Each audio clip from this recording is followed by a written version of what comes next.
All right, guys, this is a super special edition. I have a chance to sit down with the producer of Sway's Universe. I hope you're really excited for this interview.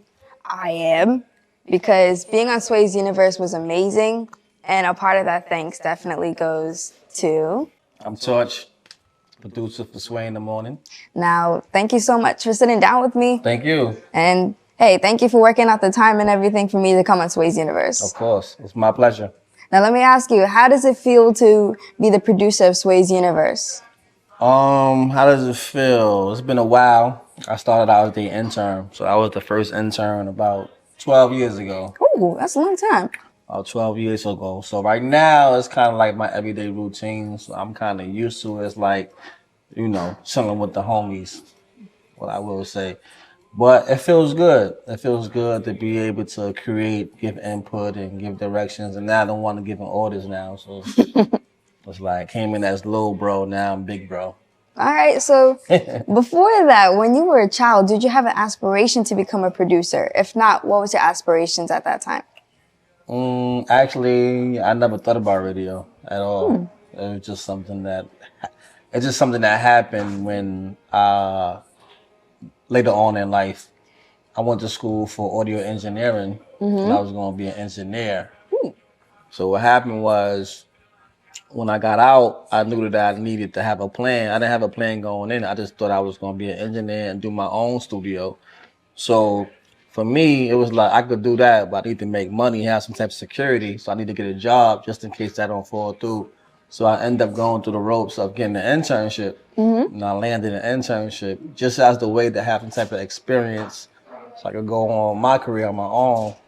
And I ended up here and I ended up at a record label. So intern, and I took a liking to it. And people around me took a liking to me and basically forced me to stay here. Then I ended up liking it and getting the job, and the rest is history.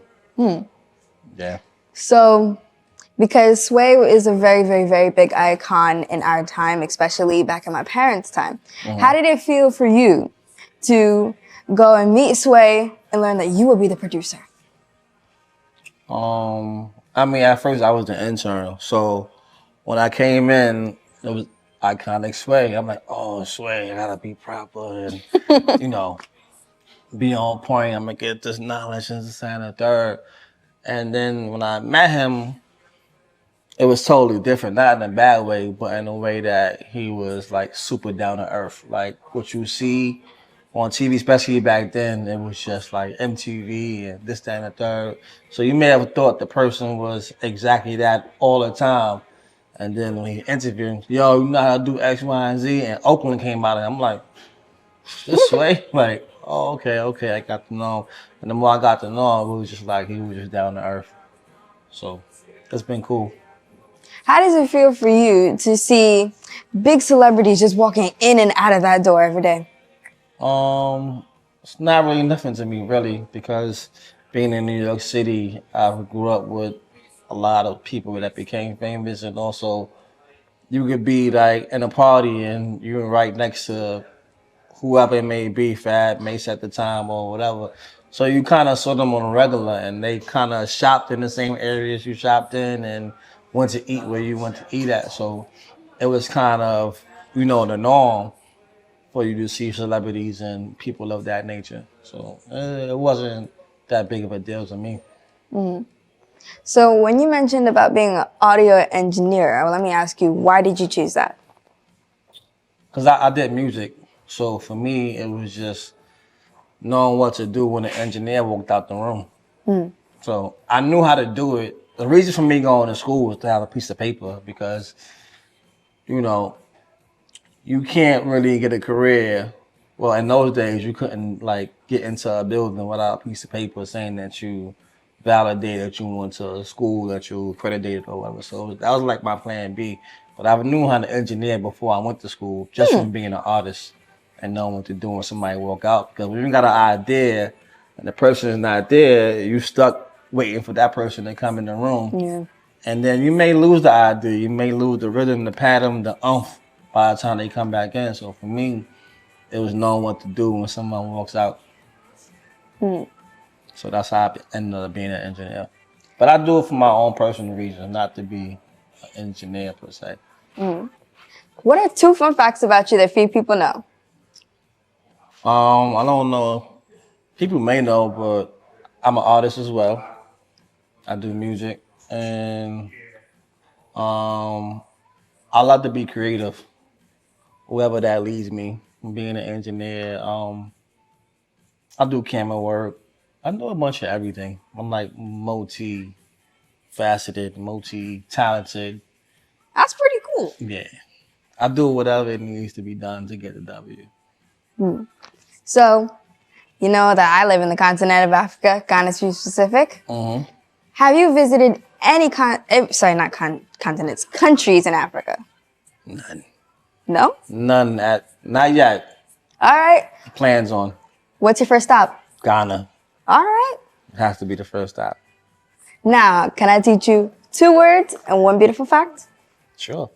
All right, these 2 words. Medasi, which means thank you, Medasi, and Akwaba, which means welcome. Aquava. So when you get to Ghana, they will say Akwaba to Ghana.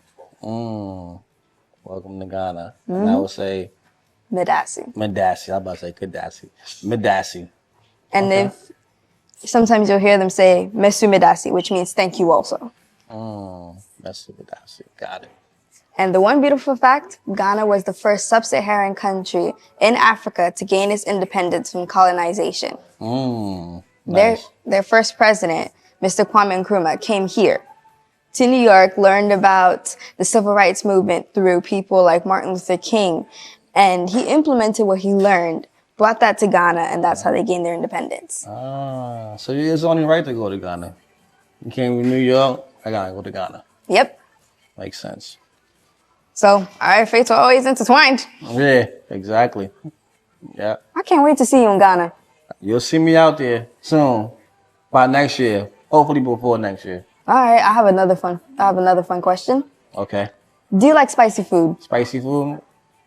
I like spicy food, but not too spicy. Like I want to be able to enjoy it and taste the flavors and everything. When it's too spicy, your mouth is just burning and you can't taste anything. It's just burnt. All right, then Ghana, when it comes to flavor and spice, that goes hand in hand. Hand in hand? Okay. Just got to be careful with the shaitan if you add too much to your jollof. Oh, no. I don't want it too spicy. I can't enjoy it. But it has beautiful flavors. Okay. So, I can't wait to see you in Ghana. Okay. I can't wait to come up to Ghana. I can't wait to eat good. Yep. Live good and see what's going on out there. And then we could talk about Ghana. Talk about your experience. Yeah. Maybe have another interview there. Yeah. I heard they party all day and night. So I'm gonna have to be well rested. Well, I don't know. I'm a kid. I don't go on parties. I go to school. I know. I heard. I heard it's like that. So I'm gonna make sure I'm well rested before I go out there, so I can partake in all the festivities. All right. Well, shake on it. Shake on it. Thank you so much. You'll see him in Ghana. Yes, Thank sir. you. Peace.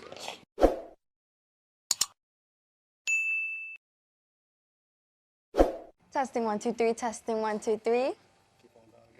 Testing 1 2 3. Testing 1 2 3. This is just a pre-test to see if the camera works and the microphone works very well.